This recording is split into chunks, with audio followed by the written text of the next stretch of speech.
Hello everyone, welcome to Primary Teams 365, an event we're running to share how we've been using Microsoft Teams and OneNote within a primary school, both for staff and for children. We hope you find today's session informative and helpful, and we've also put myself and Henry, who's also presenting, our details in the chat if you want to contact us at any point after the event. Henry, do you want to explain how we're using the tech during the chat? No problem at all. Yes. So on the screen, you'll see a Teams bar that you'll see as part of the chat. So if you have a question at all, if you click the hand, that is a very useful sign that Tim or I know that you have a question. There's also the unmute button, which in the moment you won't have access to, but if you do have a question, we are able to allow you to unmute and also use the chat, which is the speech bubble, if you have any questions at all, and Tim and I will try and answer as we go through.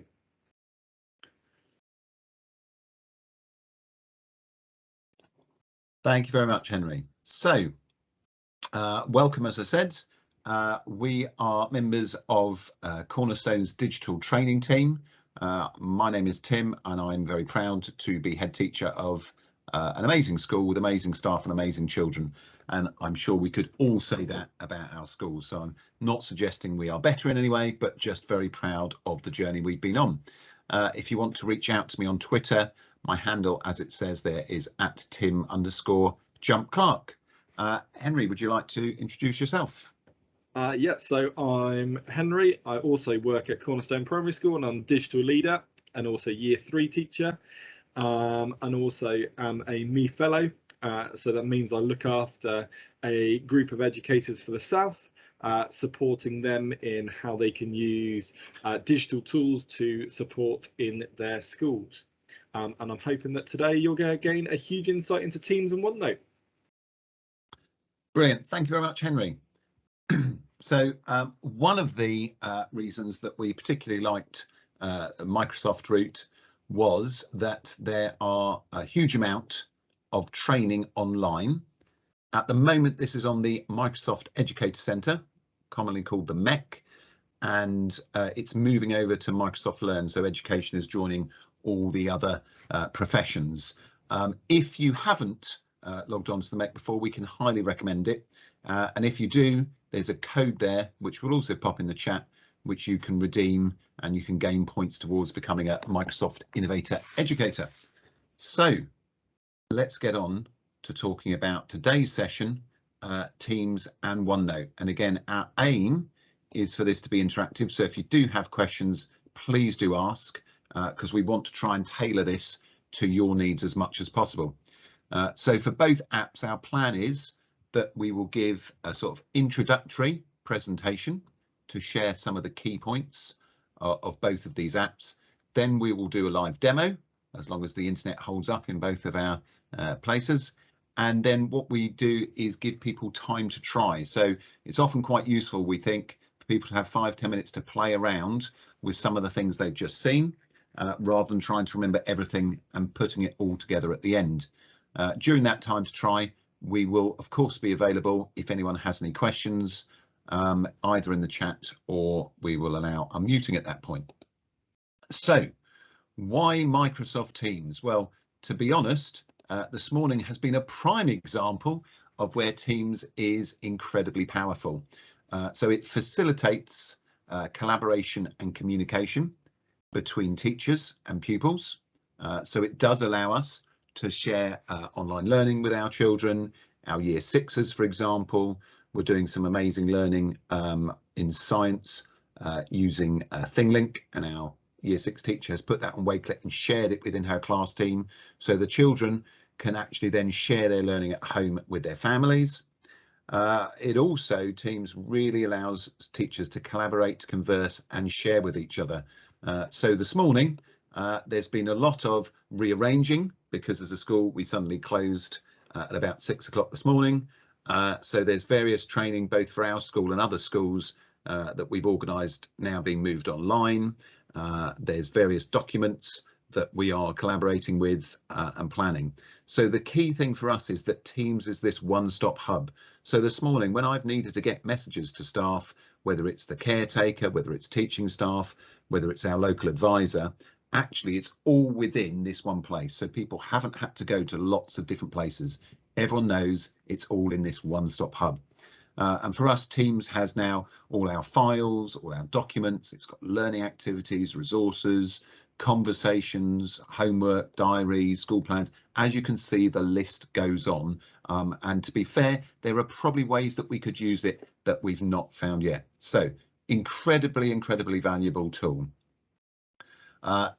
What we found is that sometimes if people are new to Teams, it can potentially be a little bit overwhelming looking at the screen first time.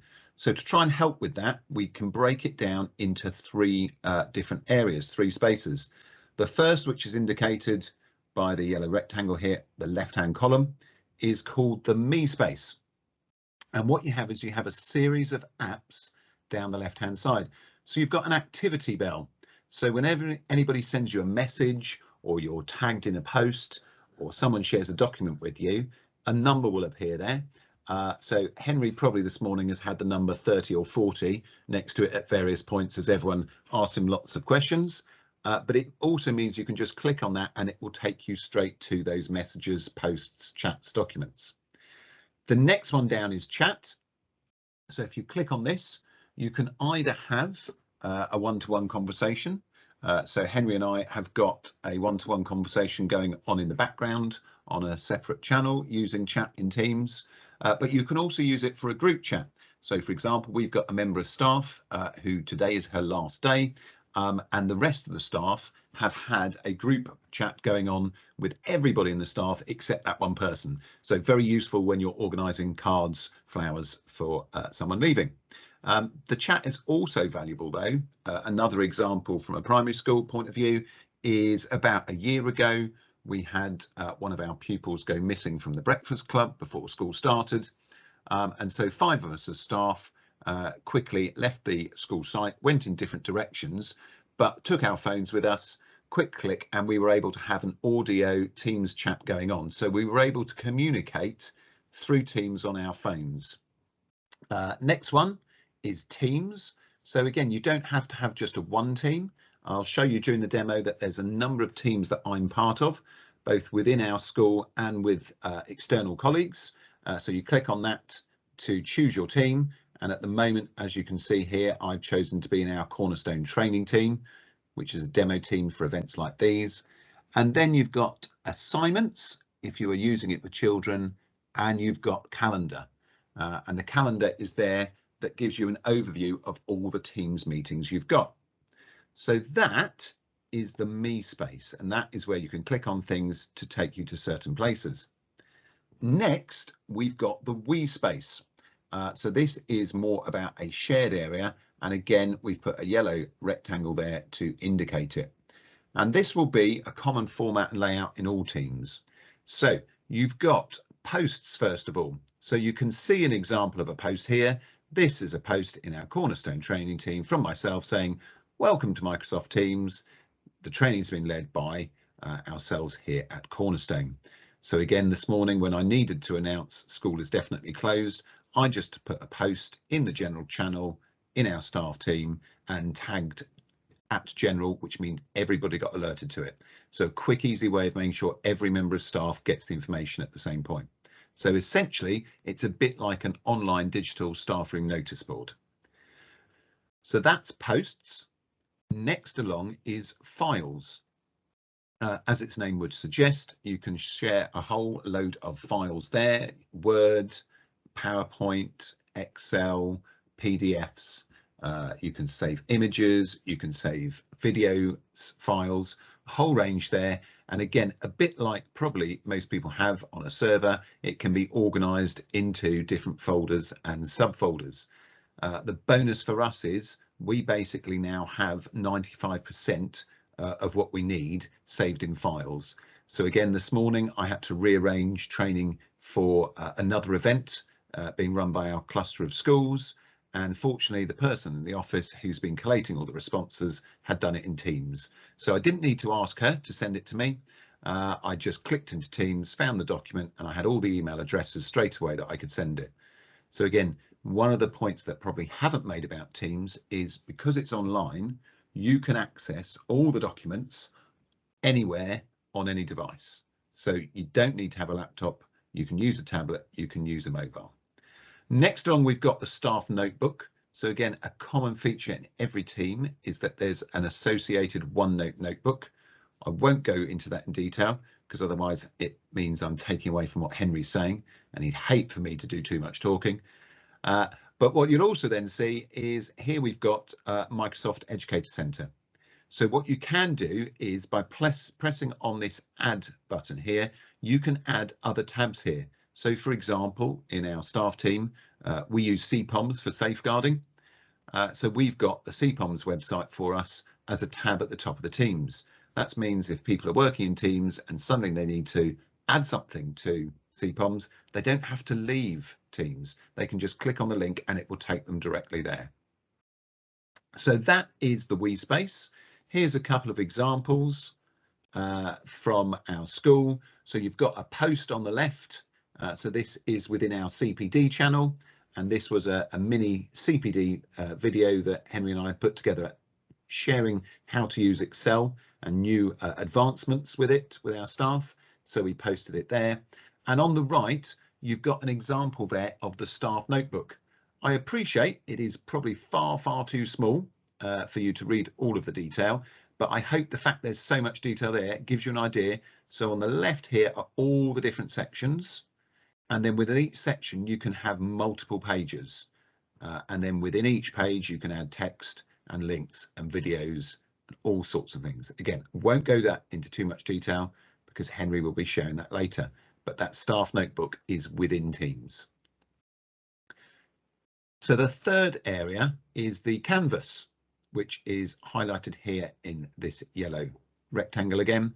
And essentially, if you choose something from the Me space on left or from the We space along that top row, it will appear in the canvas. So it's essentially your workspace for what you have chosen to do. So, for example, here is a post from our demo class training team.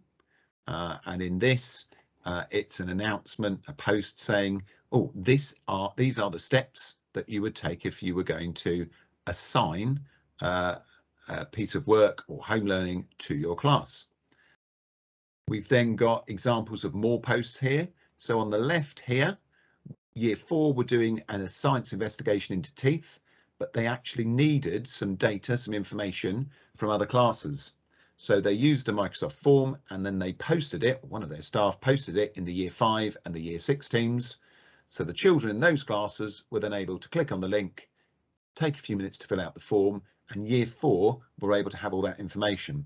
And this is actually an example from about this time last year when we were all working in bubbles. And so the children couldn't go and ask each other, but they were still able to communicate with each other. And the one on the right here is an example of a post from a class team. So this is the year 6 teacher letting the children know about half-term home learning. I think it's mainly about make sure you keep going with the reading. I don't think she's being too harsh there. Then we've got an example here, excuse me, about files. And this is one from our class team. So this is an example of a class team, and therefore there is something special about it. So unlike a staff team, in a class team, you'll have a folder called class materials. And in here, you can upload documents or create documents which the children can read, but will not be able to edit. So if they're resources that you want them to access, but not change, you pop them in the class materials, but you can easily add as many other folders as you want. And those then are ones that the children can access and can edit. Very easy to create new folders or new documents by clicking new here, and also very easy to upload documents and folders that you have elsewhere.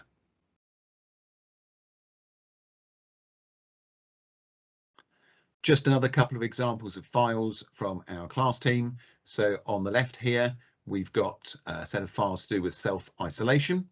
So again, if you've got children off because they are used to using Teams, all the children from year 3 to year 6 in our school are a member of a class team, have a 365 account, and therefore if they are self-isolating, they can easily access the learning they need to be doing. They can easily send a message to their teacher to ask for support or to clarify something, and the teacher can also give feedback. So it allows, basically overcomes barriers of space and time. And then on the right here, you've got an example. We've created a whole range of recorded PowerPoints, which we call on-demand learning videos. And so the children are able to access these at any point if they want to recap something they've learnt before from a particular week. And what we also do is in our home learning, we'll often signpost them to one and say, please rewatch this and then have a go at this home learning. So really great in terms of trying to support children where there's gaps in their learning and understanding to overcome those. We've also used Teams for live lessons. Clearly, well, I say clearly, we're all pretty much, lots of schools closed today, but during the period when there was national closures because of COVID, this was a key thing that a lot of people were looking at, whether they were using Zoom or Google Classroom or Apple or Microsoft Teams. As I said, we went for Teams. There's two really amazing educators here on the left-hand side. You may recognise Henry, and that is what I looked like about a year ago. Still had no hair then. And what we've got here is an example of a lesson where the whole class is at home and Henry is presenting, able to share his screen here, able to add annotations to it, but also, like this event today, able to take children's questions in the chat and get them to also unmute and give answers. And then the interesting one with a picture on the right here, in this particular situation, the teacher was actually off ill, wasn't able to be in, but was well enough to do some teaching, even though it was made clear to her she didn't need to. So she's actually teaching her class from home, and another member of staff is in the room supervising. So the children are all able to still get the input from the teacher and still able to access the learning. So at this point, I'm going to try and do a demo of some of the things that I've just shared. Henry, if there's anything that's come up in the chat that's specific, please do let me know, and then we'll give you some time to try. Now, when I tried to do this yesterday, I had very big trouble finding the exact window that I wanted to share. I've tried to simplify it today, so I'm really hoping it works. Henry, can we see the class team? Brilliant. So I learned from yesterday, because yesterday was a bit tricky. So you can see since the start of the training session 20 minutes ago, I've been alerted to one thing. I've got 2 chats, and I've also been tagged in something in a team. I won't look at those at the minute, obviously, because we're sharing. So what I've done here is, as I said, we're in the Cornerstone training team here. Examples of posts. I'm just going to get rid of that message. So here you've got the welcome to Microsoft Teams. You've got an example there where Henry scheduled a meeting to do with a COVID briefing. But we've also, if you wanted a document, and apologies that there's a bit of a COVID theme here, that you wanted everybody to read and give feedback, you could put it there. So you can have a whole series of posts here. If you want to create a post, you just come down here to new conversation, you click on it. And if I click on the A here, it allows me to have more features. So I can click on either having a new conversation, or I could make it an announcement, which gives me this great headline. You can have it that everyone can reply. You can say, well, I want to post it in lots of different channels. So you can add the headline here. You can add a subheading. And if I wanted everybody to see it, I would simply type @general. And that means that everybody would get alerted to it. Okay, so this is a post, and this is at the moment in our general channel. Every team comes with a general channel. When Henry and I first introduced Teams at Cornerstone, we had just one channel, and we also in the file section only had a few folders. So it probably looked a little bit like this, that it would have just 5 or 6 key folders while we were transitioning over. What we realized though, as we started to add more and more folders from our server, is that this list could end up being 30, 40, 50, 60 folders and become quite unwieldy. So a good way of organizing it is to have these channels down the left hand side. So you can see we've got a CPD channel. So here, for example, and you can post in these. So anything to do with CPD, we post in our CPD channel. Here's an example of one that I sent to our staff a couple of weeks ago, which was about Minecraft. Unfortunately, my internet is slow this morning, so you can't see these lovely pictures that were there on the original, but hopefully you can see that you can also add things like YouTube clips and hyperlinks within a post. So that's our CPD. And again, for us, what we'd then have in the files is we'd have everything to do with CPD, so staff meetings, external training, but we might also have a folder, for example, on performance management. You've then got organizational, so we use that for things like health and safety and timetabling. You've got a channel perhaps for pupils, so we might have there anything to do with well-being or behaviour or pupil groups. We found it very useful having a social staff room because otherwise the general channel gets clogged up. So trying to be as social as possible as a team at Cornerstone, but again, we try and make sure anything that's a little bit more light-hearted or fun events coming up, we get people to post in there. And then you'd have a teaching and learning channel as well. So for example, you might have in here a folder on assessment, curriculum, data and planning. So basically these are sort of like subsections of the main team, but then within each team you have the posts, the files, etc. So if I just come back to the general channel, I've mentioned about the files. You've got the staff notebook, which is the OneNote, which Henry will be talking about shortly, and the different types of notebooks there. So you've got collaboration space, content library and private notebooks. But as I said, we've also got, for example, our Microsoft Educator Center, so that staff can access this directly from within Teams. And I mentioned about the plus, it's really useful having these tabs across the top. So if we wanted to, we can click the add and we could either add specific websites, you can actually add documents. So we've got a document that all staff are working on and adding to, so we've just got it tabbed at the top. But you can see the wide range of different apps that you can just tab at the top. And all of these are apps that you can use with inside Teams. Some of them are Microsoft apps, some of them are third-party apps, but you can add these. So you, again, that idea of it being a one-stop hub, rather than having to go to lots of different places, you can see the list goes on and on and on. And if you wanted to add apps, down here in the left-hand corner, you can click on the apps and it will then bring up a whole range of different ones that you can add in. There's also down in the bottom left, we found really helpful, a help. So it's got different things about topics and trainings or reporting questions. So I'm coming back now to the team here. Two other things that we often get asked is how to create a team and how to schedule a Teams meeting. So I'm just going to click on Teams here in the Me space, and this will show you all the different teams that I am part of.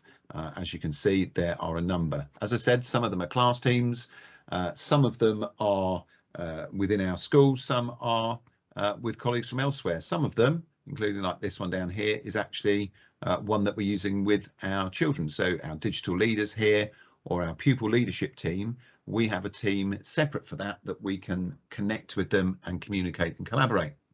So if you want to join or create a new team, you basically come over here to the top right, click there, and you may have been sent a code if someone's inviting you to join a team that's already there, in which case you put it here, or you might click here to create a team from scratch. And you can either create a class team, which will automatically come with the ability to set assignments and with those options of having both within the files and the notebook read-only sections. You could have a PLC team if you're working with colleagues from other schools. That is the best one to choose for that. Or you could have a staff team. As I mentioned, when we first introduced teams to staff, we started with a staff team and we started by asking staff just to put a few bits of planning and a few bits of assessment in there, and then it gradually grew. But what we also wanted to do was make sure that staff felt comfortable using Teams before we introduced it to the children. So if I was to create a new team, I then create a name, I create the privacy account, and then once I've clicked in that and I go next, it brings up a whole series of features. I'm not going to do that at this point, but happy to share that if anyone wants a later time. So that is creating a new team. If, however, I wanted to schedule a meeting, I'm just going to go back into the training team. Two main ways I can do it.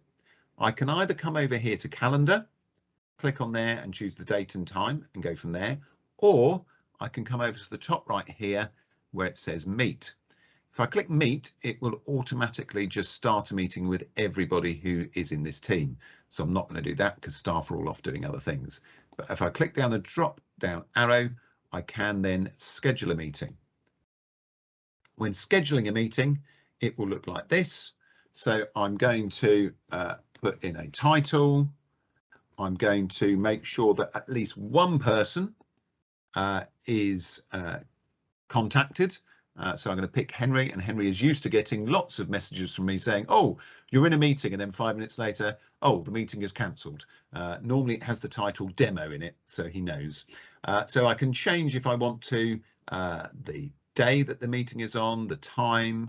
I can also say whether it's a meeting that happens just once, or whether, for example, we've been doing our collective worship online for the last half term, so I can set it up to recur every week.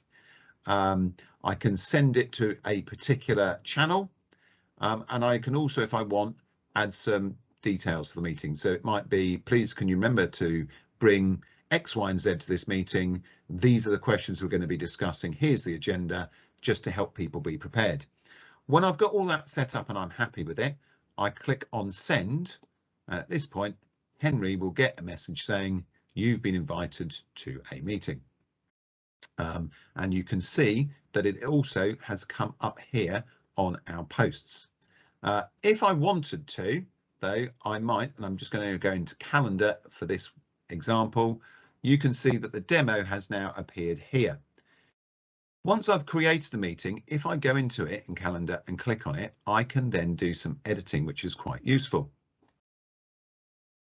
So here's almost the same meeting layout, but what we've got down here is a click to join the meeting. If I right click on this, I can copy this link and I can share it with other people, because it may be that it's not just myself and Henry in the meeting, there may be others that we want to join. The other useful option up here, meeting options, opening this up gives you a range of ways of making sure that you can have the meeting safely. So you can set who can bypass the lobby. So for today's event, the one we're in now, myself and Henry were able to bypass, but unfortunately, you all had to wait for us to let you in. You can announce when people join. You can decide whether everyone can present or just people in my organisation or specific people or me. You can set it up to allow the mic or camera for attendees. So again, at the moment, we've got your mics muted just to allow us to do the demos. You can allow things to be recorded and you can allow reactions. And if you make changes here, you then simply click on save and that will save those meeting options. Okay, I'm going to stop sharing my screen. I'm going to see if my camera is going to work. And no, it is still deciding not to help because you're just seeing a blank screen. So that's not a lot of use. Apologies for that. What we'd like to do is just give you 5 or 10 minutes to have a play around with anything that you've seen there. Now, if you haven't used Teams at all before, if you log into Office 365 or into your 365 email account or any other app within the 365 range, towards the top left, there'll be a 3x3 array, sometimes called the grid, I think. And if you click on that, it will open up a whole range of apps that you can use. So if you haven't used Teams before, please do feel free to do so. We will keep taking questions. So Claire and Andy, we will come to your questions now. So if anybody else has any questions, please do add them in the chat for the next 5 minutes. So Claire, you've said if you tag the channel, do people get an alert even if they have alert switched off? I think Henry is saying no. So I think with quiet hours, they wouldn't get the alert. Henry, do you want to add to that? If they were using an iPhone, I only talk an iPhone terms because I don't use any of the device. They would have the badge if they have badges turned on, and they would get the alert that way, but it would not ping them on their phone. And a question from you, Andy, regarding do you archive at the end of the year and keep accessible?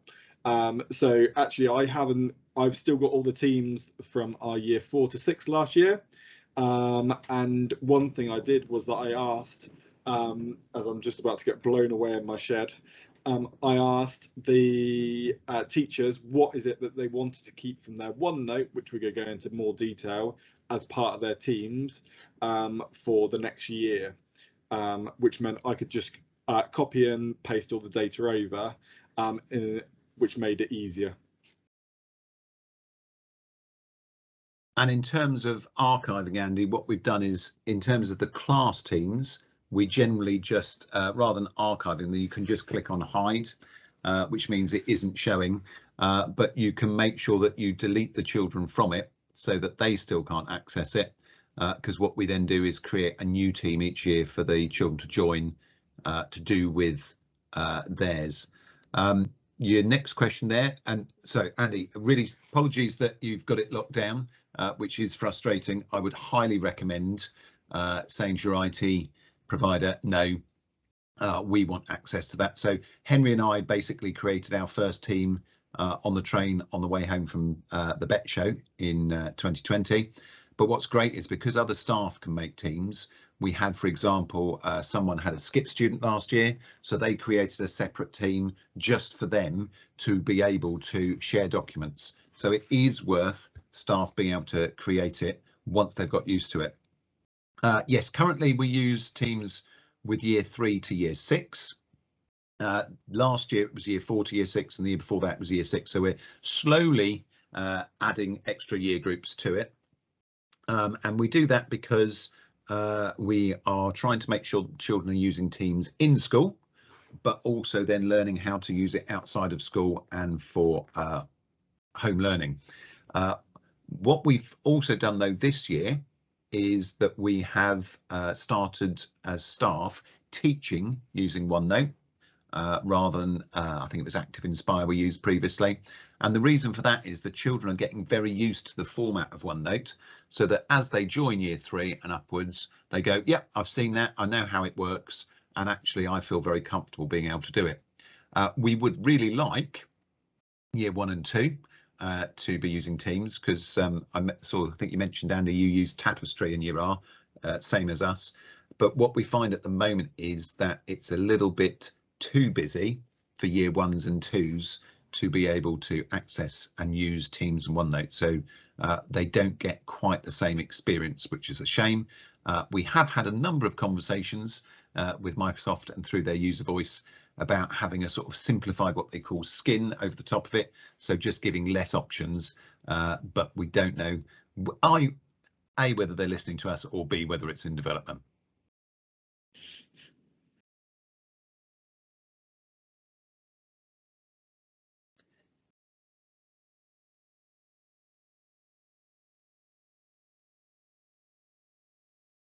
Does anybody else at the moment have any questions? You're very welcome, Andy. That's really the whole point of today, is to try and be helpful and to give specific answers to any specific questions. I'd definitely go back to South Gloucestershire schools or whoever's in charge and tell them that you need a bit more control, because otherwise it's going to make the process very challenging.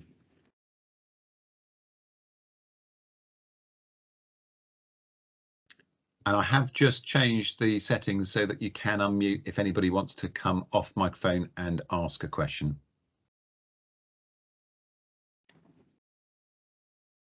Thank you both for your responses. It's Andy speaking. Yeah, I fully agree. We're so locked down, it's unbelievable. But that's the South Gloss way at the minute. they've just taken on a whole load of other schools because you may have heard about it in the news. There's about 40 schools that got hacked.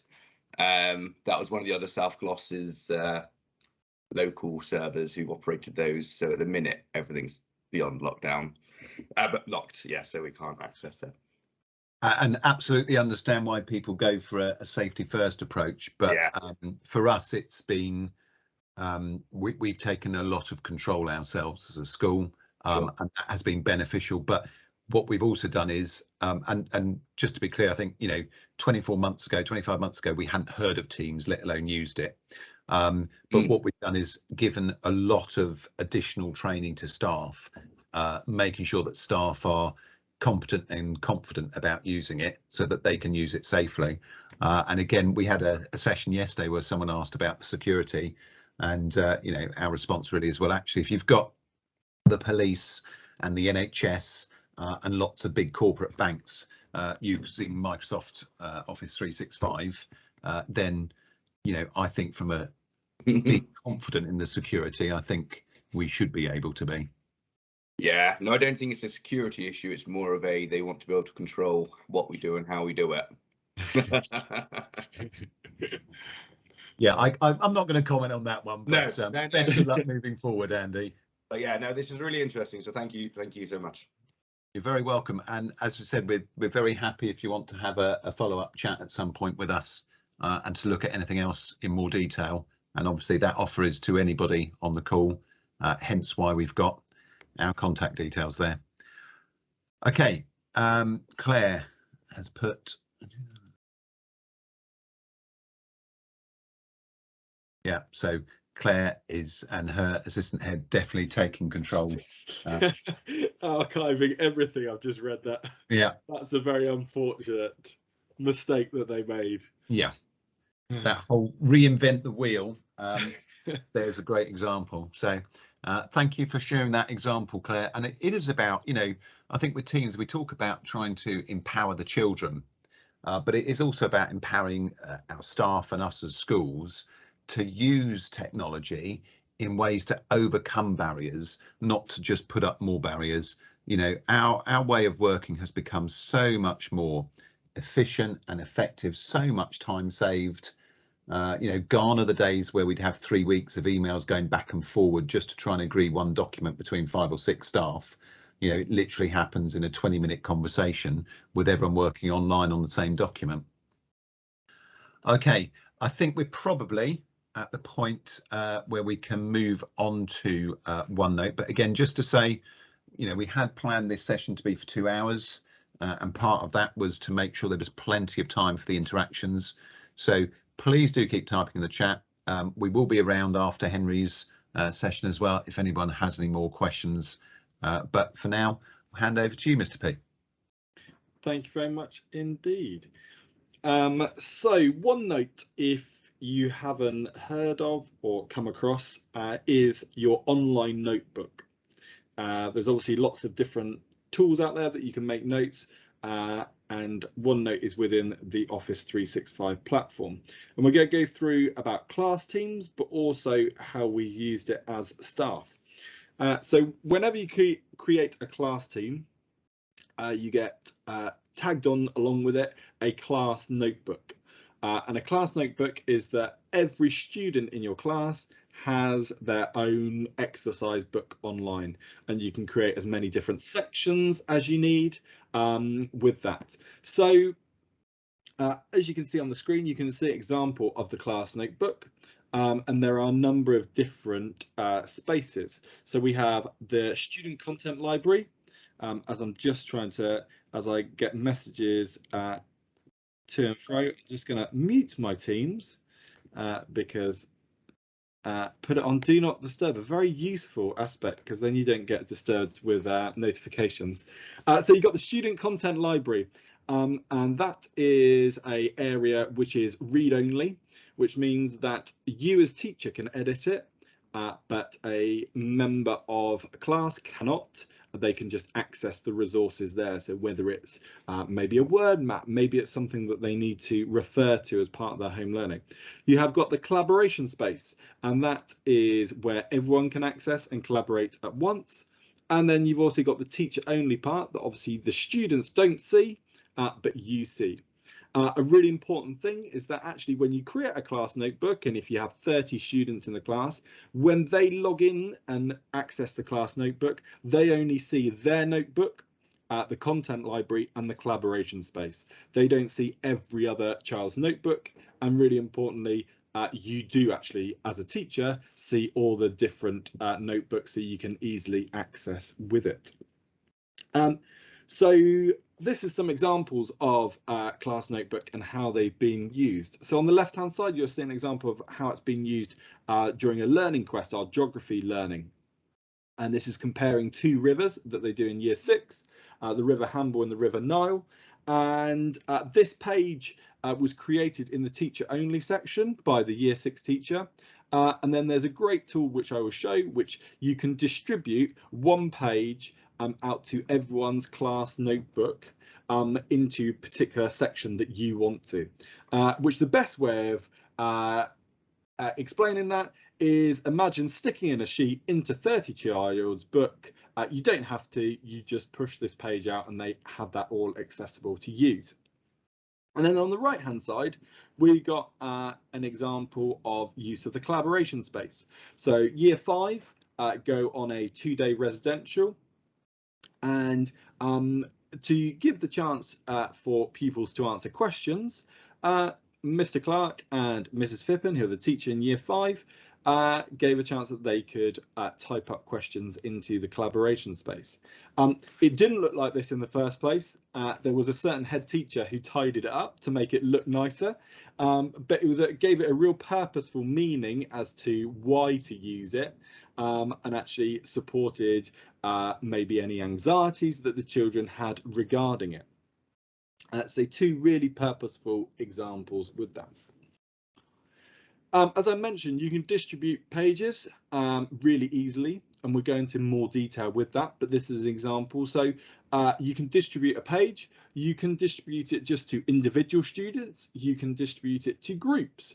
So if there's actually, you've got 2 pages that you want to distribute, one is maybe for your lower retainers or maybe for your higher retainers, you can just distribute it just to them, or you can distribute it just to the higher retainers.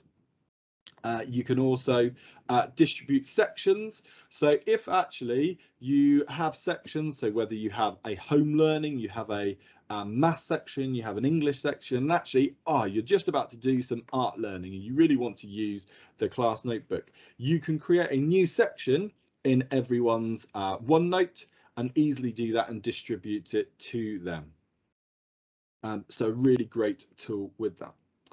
Obviously, within a class notebook, you can also set assignments, and you can set a number of different aspects within an assignment. You can create obviously a name to the assignment. You can add a number of different resources, give it instructions. The resources that you can add a Microsoft Forms as part of a quiz, which will, as long as you do a quiz, it will self-mark itself.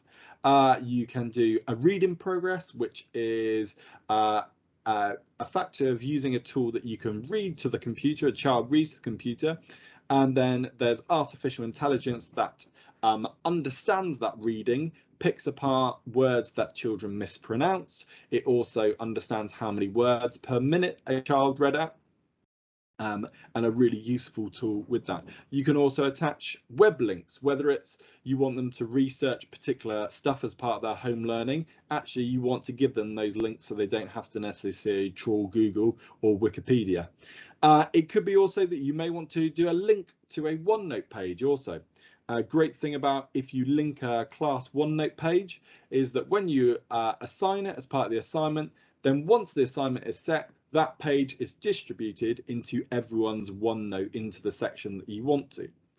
You can also save it and come back to it, or you can schedule it, which is a really useful tool. And actually that element of scheduling is really useful, because actually sometimes you may do it at the beginning of the week, but you don't necessarily want the home learning to go out until the Thursday or the Friday, and it just gives you that opportunity with that. And it gives a post on the team that the home learning has been set. So here's two examples of assignments. And on the left hand side, you'll see an example of an assignment using long division, and you can see that the child is actually, as part of her home learning, she's actually added in pictures to evidence. So OneNote, you can embed a range of different media, whether it's YouTube videos, whether it's pictures, whether it's PDFs. So this child, instead of necessarily just writing the answers, she's also proved it using pictures from her working out. So we definitely know that she understands it, and she hasn't used a calculator to work it out. And then obviously you can give really good feedback. A child can resubmit their work if they want to with that. Yeah, so that's really useful with that. And then on the right hand side, you want to see an example of home learning, really easy to mark and accessible.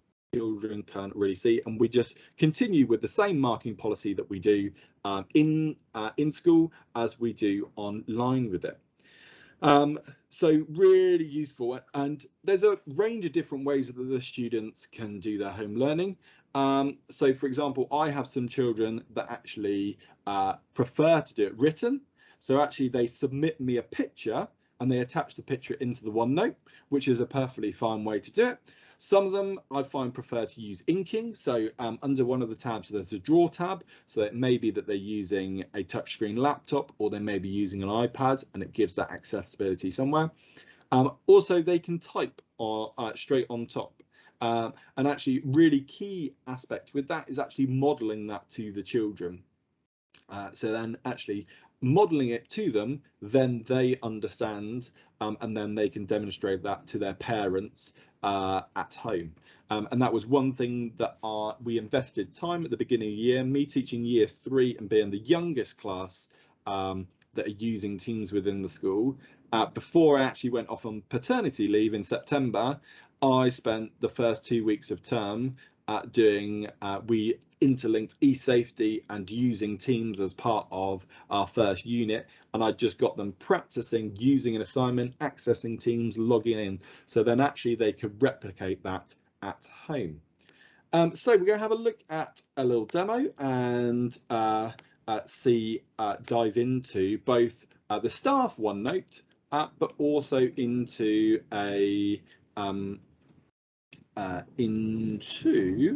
just trying to look for the window, as I'm worried that I'm going to fly into the air soon, as my shed is very windy. So here we have the class team. On the side, you'll see we have all the teams that I am part of. I have a slightly different layout view to what Tim has. But you can see down the left hand side all the different teams that I am part of, including some of the class teams that I'm part of. And we're going to focus to begin with on the class team. So this is the Cornerstone class training team. And as Tim explained before, we've got the different areas where you can add in links. We've got the file section, we've got the class notebook, we've got assignments, we've got grades. Grades is something that only the teacher will see, not the children.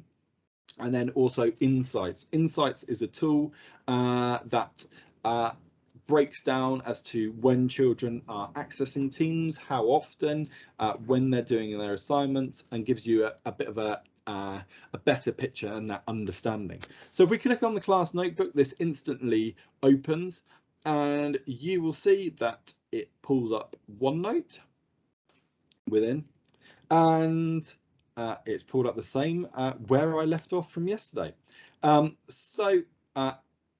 A great way in which to navigate around, we have the bookcase. So when you first open the class OneNote, you'll be greeted with this that gives you an introduction into the student notebooks, the content library, and the collaboration space, and gives you a brief description.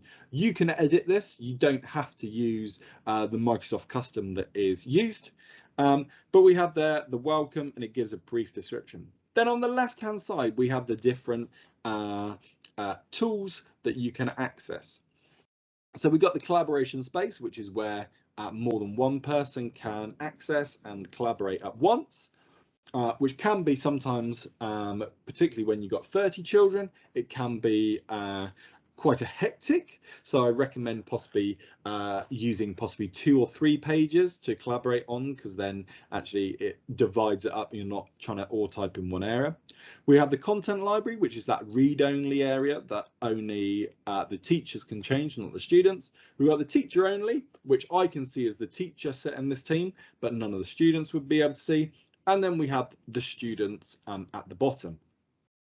So if I can easily create resources in this teacher only part that then I can distribute to necessary parts. Now, there could be sometimes that actually I may just want to distribute a page and not set it as an assignment. So whether it's working in class, I don't necessarily want to set each of my computing lessons, if each of them are on Teams, as an assignment, because actually there's going to be lots and lots of assignments. So I just want to distribute the page. So when I click on distribute page, I then have that I can distribute it as individuals, groups, as I mentioned before. So I'm just going to click on distribute page, so everyone's going to get this funky front cover page, and you will see that these are all the different sections that are part of each student's notebook.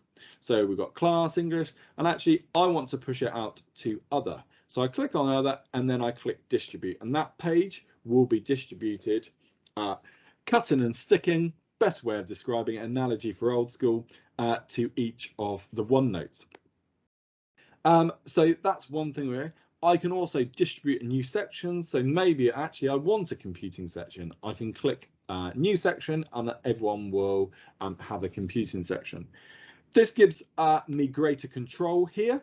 This manage notebooks.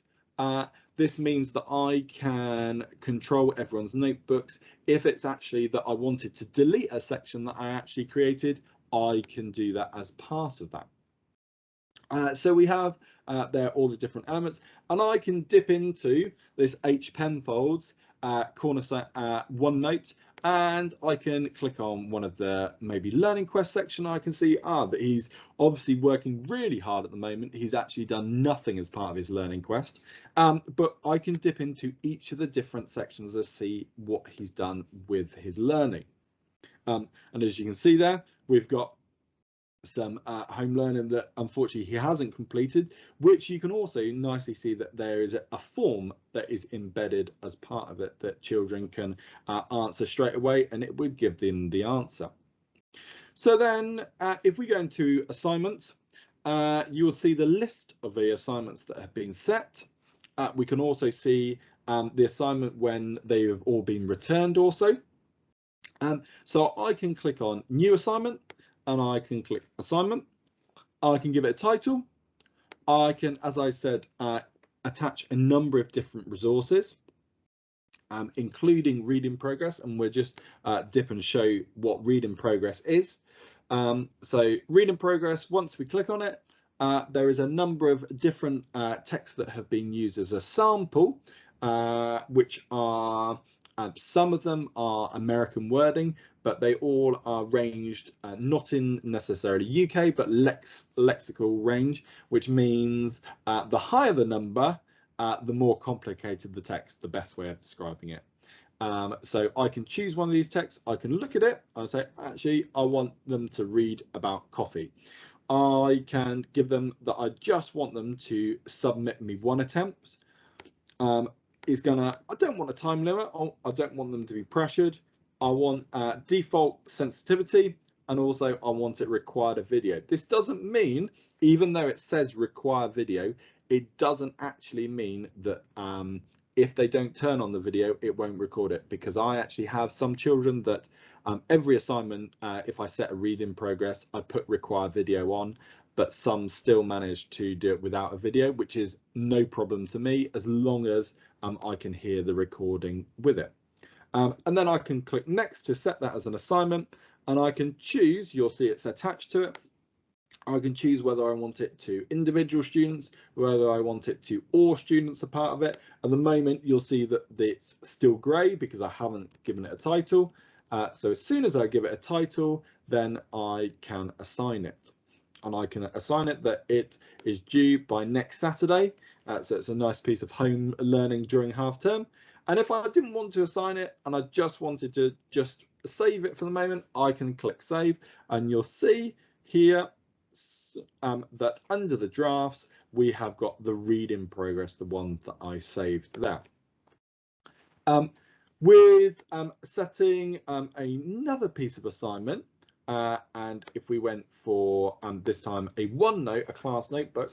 So if there's a page that I've created in OneNote under the teacher only section, I can access that page.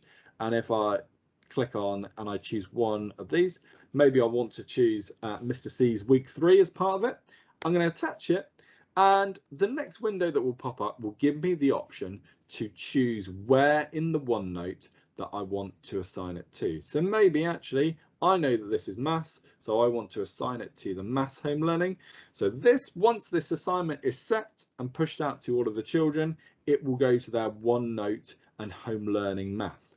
And if I was to click on the edit button just under the time, I can schedule it that actually I'm being really organized, and actually I want to set it for the 14th of March, and it's going to be set at 3 o'clock, and I want it to be handed in on the Friday of that week.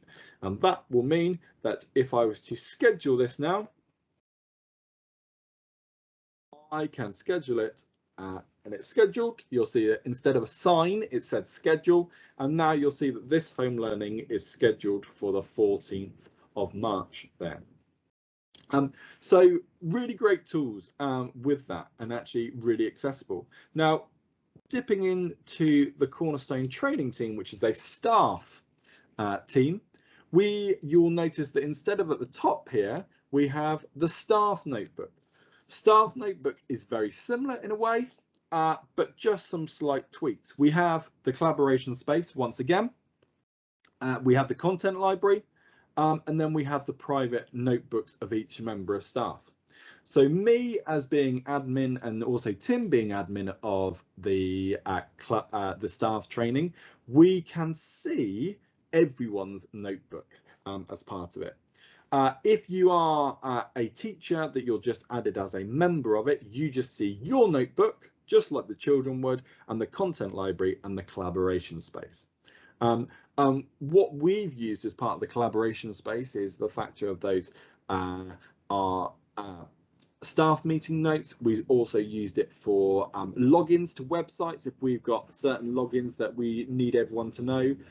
We've also used it as part of CPD. Oh, cool, that was very windy then. So we've got a variety of different ways there that we have used it. And actually, I think a shift as a school, at the beginning when we introduced OneNote, it was still very much staff would say, right, I still need my diary, or I still need my notebook now. Now staff say, I need OneNote, whether it's as part of making notes during a staff meeting or making notes as part of CPD or anything. That shift of language has changed because of staff realizing the potential, and actually much easier to access all the resources in one place. So obviously across OneNote you have a huge number of different tools that you can do. You can ink, you can type all across a range of different places. So I can start typing over here if I want to. I'm not necessarily restricted as to places that I have to type with it, which makes it that really accessible and really easy. I can highlight with all those different things. I can embed documents. I can insert audio, emojis, forms, all these different tools as part of it. So this is your chance to have a go at the time to try. Hopefully, Andy, you'll be able to access OneNote in some way. Hopefully it's not locked down that much, and see what you can do with OneNote.